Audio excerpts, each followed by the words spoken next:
The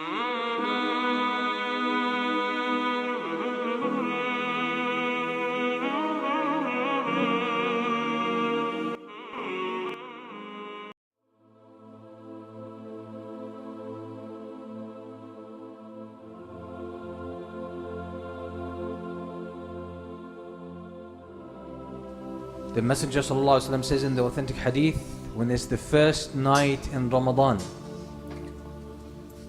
the gates of paradise will be open, the gates of the hellfire will be shut,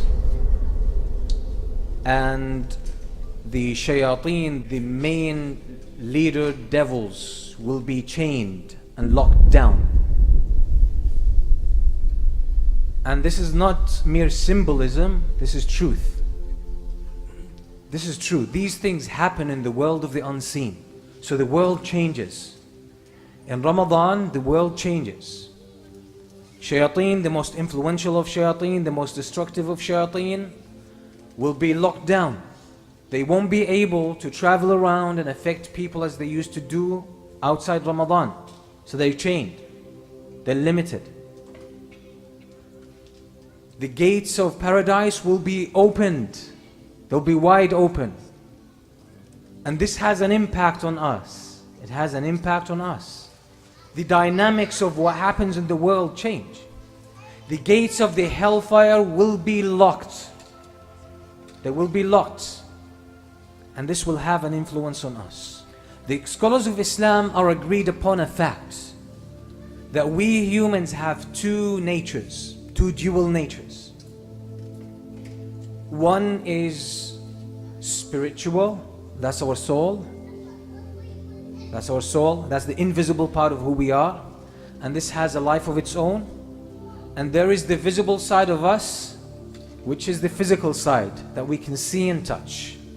The spiritual side of us has more of an angelic nature. It yearns to Allah subhanahu wa ta'ala. And the physical side of us is more like the animals. It's all about eating, drinking, reproducing, and the physical desires and the physical attachments and orientations that we have. And upon death, these two natures will be separated.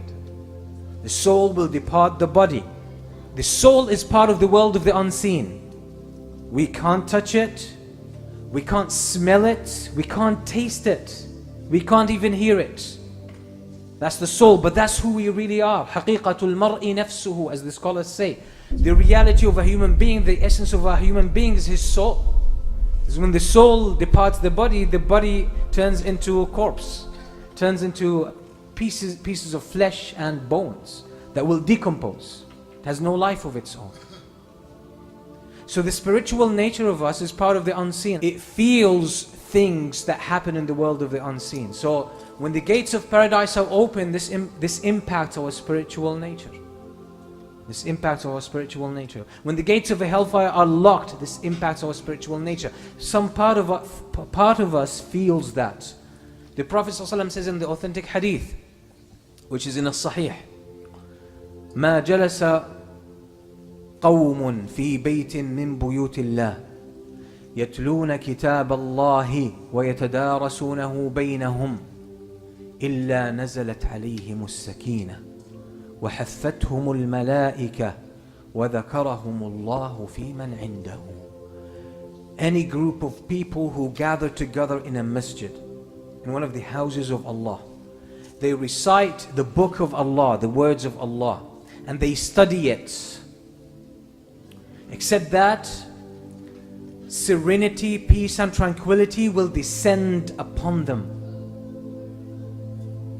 And the angels will rub shoulders with them. Angels will be among them, around them, rubbing shoulders with them.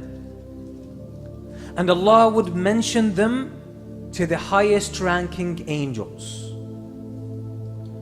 Some of the scholars, as they were commenting on this hadith, they say as-sakina, which is tranquility and peace that descends upon them, is a sign of the presence of the angels, as Imam al-Qayyim says in more than one of his books. He says as-sakina comes with the angels. this peace and tranquility and serenity that you feel sometimes when you're reciting Quran or reading Quran or listening to a lecture or attending a halaqah or praying behind an imam or doing something good. This sakina shows the angels are around. It marks the presence of the angels. You don't figure this out with your brain. You don't feel the angels physically. You don't touch them. You don't smell them. You can't see them and you can't hear them. So which part of you figures them out? That feels this sakina and this peace and serenity and tranquility. Which part of you is the spiritual side of you? So since we feel our souls feel the presence of the angels, don't you think the soul feels that the gates of paradise are open?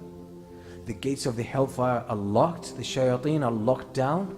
It does. And that's why most of us feel in Ramadan more eagerness to worship Allah subhanahu wa ta'ala. You find more peace and more tranquility because the fragrance of paradise reaches your soul. It recognizes that at a subtle level that you cannot capture with your senses. So that's what happens during Ramadan. This is what happens. This is why Ramadan is a special time. These things are not a figment of imagination that we're just talking about in a symbolic sense. These are realities of life. These are things that are happening.